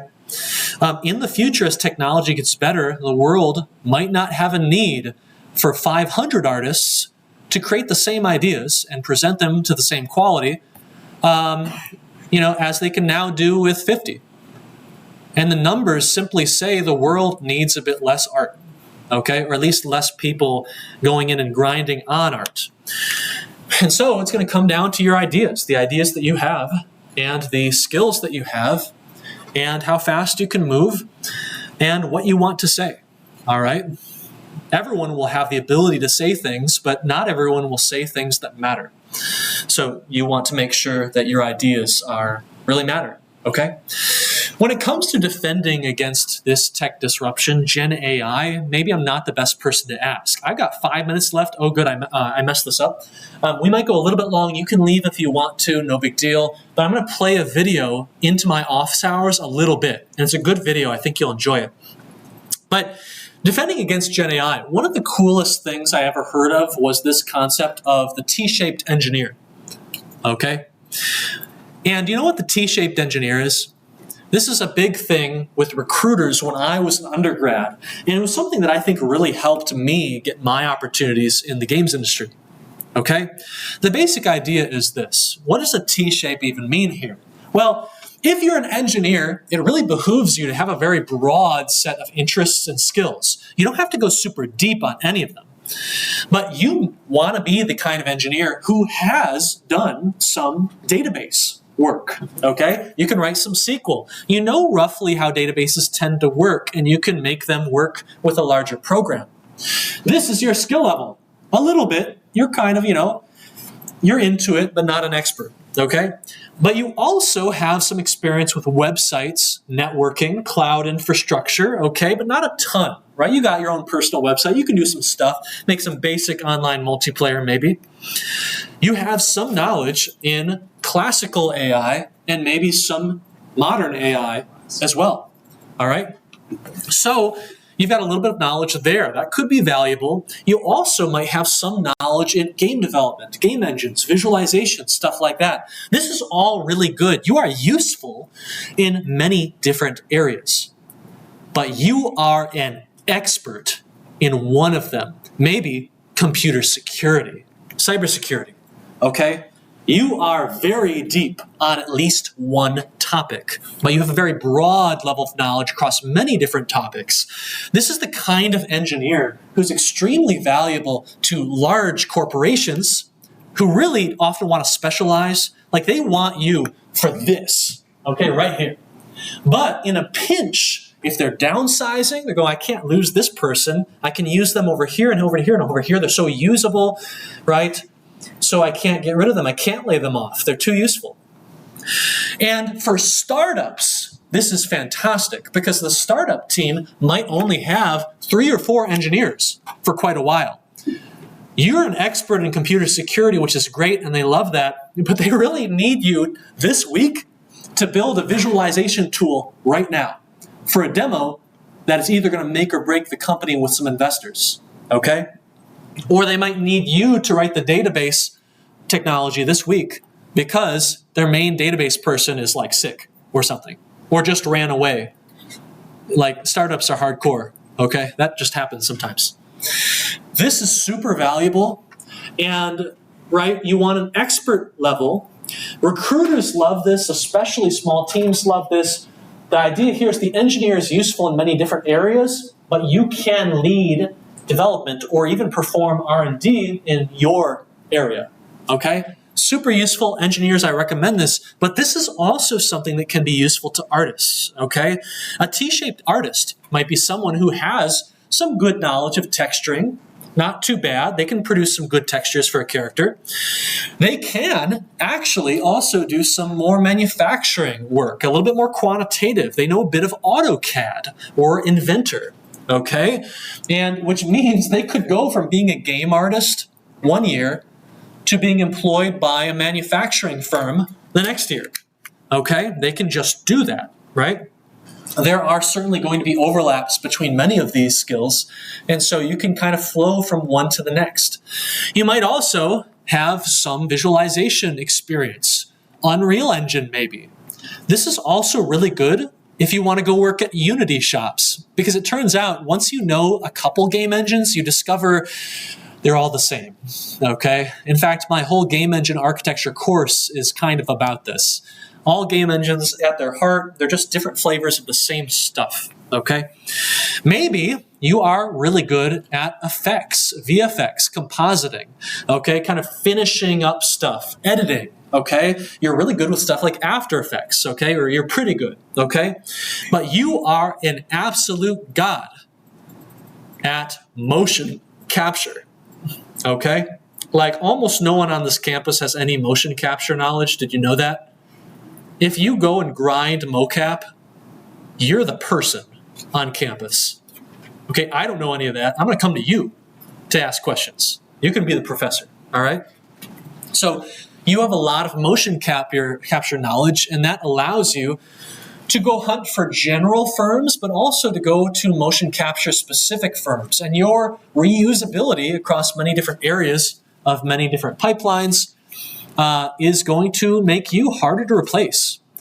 You know what's really interesting? As you've discovered, you need a lot of these skills to make a game or a film, okay? From rigging to materials to texturing, all that stuff. And you know what AI, Gen AI, even after years of iteration, is still crappy at? Integration. It can generate an image. You probably shouldn't ask it to generate a Unity project that uses that image. Maybe it can give you some snippets of components in C# code that works really well. But it's probably going to struggle to create the entire project, including the 3D models. And by the time you ask it to do all these things, it's forgotten about what you asked it to do earlier. Context window is really small, okay? So, who knows how long it will take for AI to get much better at this, integration, at crossing the barrier between these different things. But connecting and living at the barrier between these topics is where humans are really good. Okay? It's rare for humans to have many different skill sets like this, but if you're looking to innovate today, there are a lot of computer scientists and there are a lot of pilots. There are almost no computer scientist pilots. And as I get deeper into my pilot training, there are a couple products out there that are impressive, like Microsoft Flight Sim and some of the other flight sims. There are really obvious gaps in the market for you just wake up one day and you're like, that product should exist, and it just doesn't. You can't find it. And the answer is not that no one's thought of it. The answer is that, hey, there just aren't that many people at the tiny boundary between computer scientists and pilots. That might be some of my best advice. Find two skills that don't seem super related and live right between them. You'll find that it's a population of one or maybe two or three, okay? And most of the people living there haven't built their idea yet, okay? They haven't built their startup. Opportunities, okay? Okay. If you want to just make your indie game, guess what? Thousands of indie games come out every day on itch.io, Steam, Good Old Games, all those places.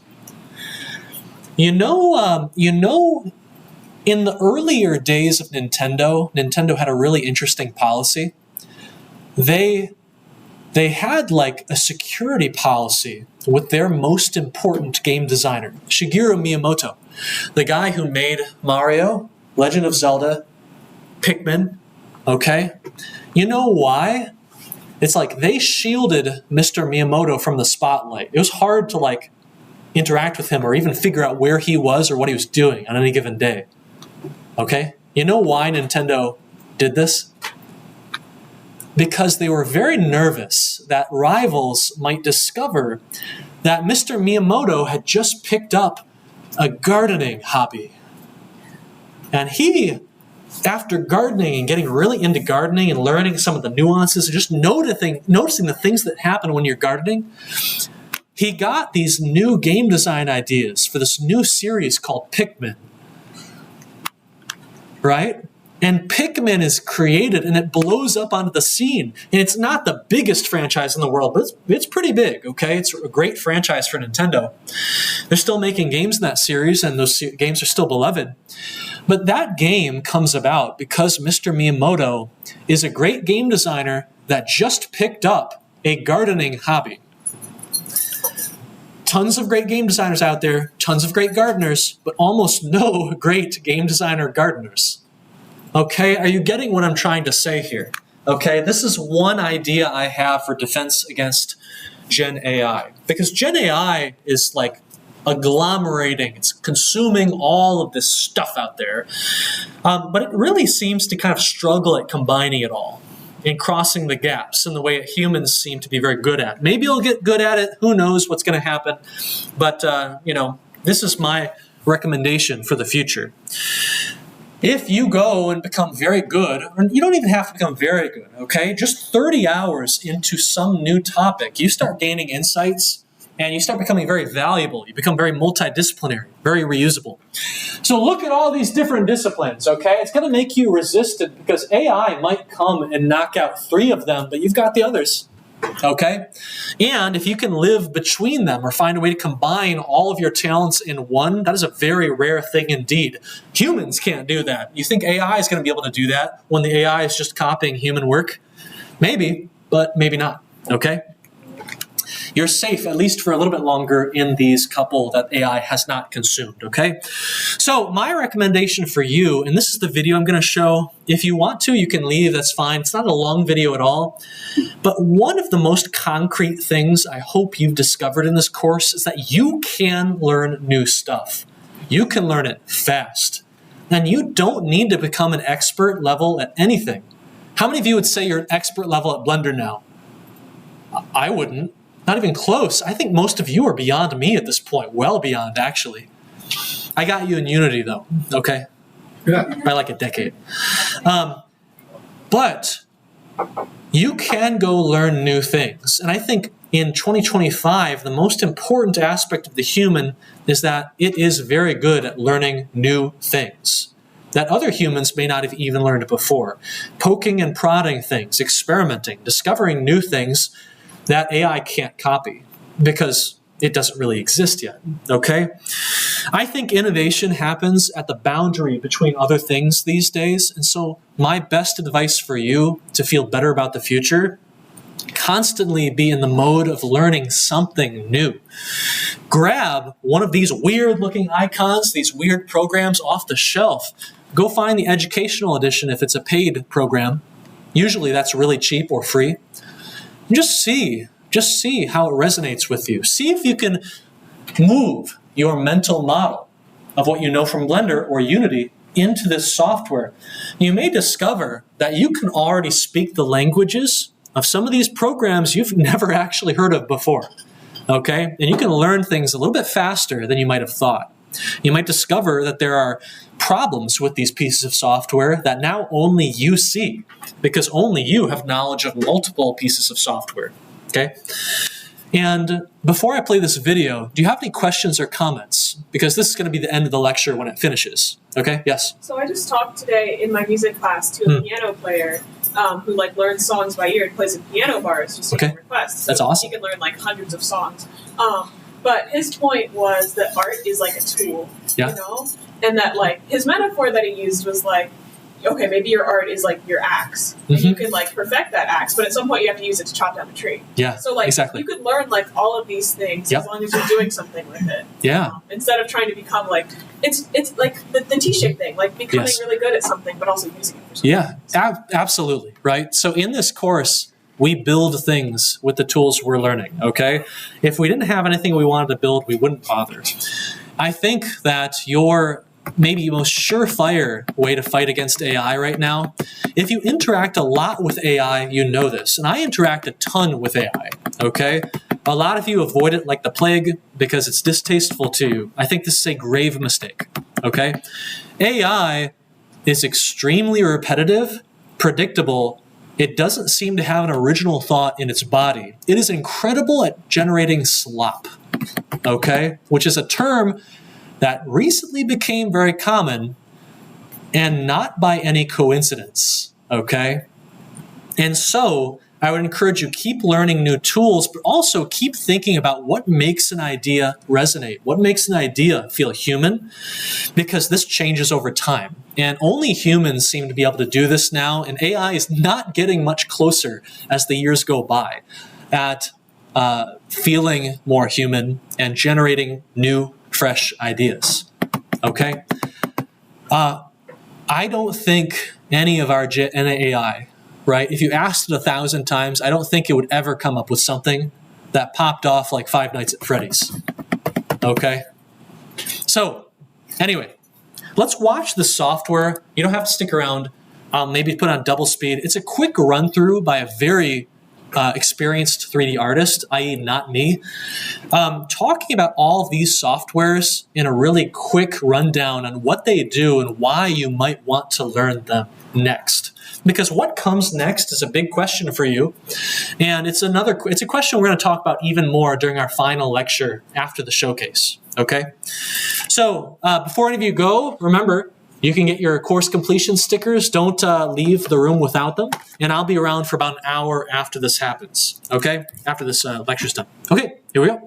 I've been a 3D artist for 7 years, and today we're ranking every single 3D program from best to worst into one single tier list. This is a great video if you're wondering which one you should learn, which one is overrated, and which ones are actually pretty good. I can guarantee that there are some programs you've never heard about in this video, and I'll try to judge each app by its history, the current state of the app, and if the program has potential in the future. Right, so with that out of the way, let's jump into the tier list. Right, so first off, this is the closest thing we'll ever get to Blackmagic, which is Houdini. And this is used in the most complex simulations, and you've probably seen the latest update where they literally crush a cookie, blend it into milk, add chocolate, and cream all in one single simulation. It's kind of crazy, actually. And Houdini isn't crazy expensive either. It's only $269 per year. And I would want to put Houdini in the S tier, but the only thing holding me back is the crazy learning curve. And you almost have to be a NASA engineer or a wizard to actually understand Houdini. So Houdini goes into A tier. And next one is Plus 3D. Actually, what is Plus 3D? And I was going to say, it's actually free and open source locally modeling software. It's very great to create quick game assets. However, it doesn't really have a lot of features, and the community is quite small. So I think it's just about in the middle. So I think we can put Plus 3D into C tier. And the next one, in my opinion, the best texturing suite out there, I think, is Substance Painter plus Substance Designer. Because in Substance Painter, you can literally make anything look realistic in a very short amount of time. And then you have Substance Designer, where you can literally make anything with its like no-based system. And I feel like every time I open ArtStation, I see people making like these huge scenes, like a city. You can apply this material to a sphere, and it becomes a city, which is wild. Or a 3D drone inside Substance Designer's node-based material editor. Right, so on my device tier, I would put this in A, where it goes by Adobe, and we all know their love for emptying our bullets. And in recent years, Adobe hasn't really been very in love with it. So even though I love Substance Painter and Substance Designer, I would put it in B tier.